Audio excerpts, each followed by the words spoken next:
Gas ధరల పెంపునకు వ్యతిరేకంగా గోషామాల్లో చూడీ బజార్ చౌరస్తాలో బీఆర్ఎస్ శ్రేణులు మహిళలు పెద్ద ఎత్తున ధర్నా నిర్వహించారు.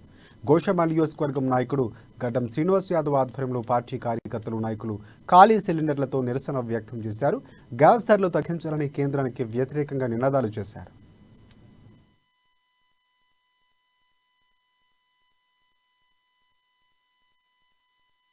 దేశంలో నరేంద్ర ప్రభుత్వం కాలంలో వచ్చినప్పటి నుంచి గ్యాస్ ధరలు అసలు పెరుగుతూ ఉన్నాయి. మోడీ గారు ఒక నినాదం తీసుకున్నారు. దేశంలో ఎవరైతే ఫైనాన్షియల్లీ ఉన్నారో వాళ్లకు వస్తున్నటువంటి సబ్సిడీని బీద వాళ్లకు హ్యాండ్ ఓవర్ చేయండి, ప్రభుత్వానికి హ్యాండ్ ఓవర్ చేయండి అని చెప్పి మీరందరూ చూసే ఉంటారు. ప్రతి పెట్రోల్ బంక్ దగ్గర మోడీ గారు నవ్వుతూ మీ యొక్క గ్యాస్ సబ్సిడీని దేశానికి జాతికే ఇచ్చేయండి అని చెప్పి పెద్ద పెద్ద నినాదాలు పెద్ద పెద్ద పోస్టర్లతోని అందరినీ ప్రజలను వేడుకున్నారు. 140 కోట్ల ఉన్న భారతదేశం లోపల 35 కోట్ల వ్యక్తులు అంటే కుటుంబాలు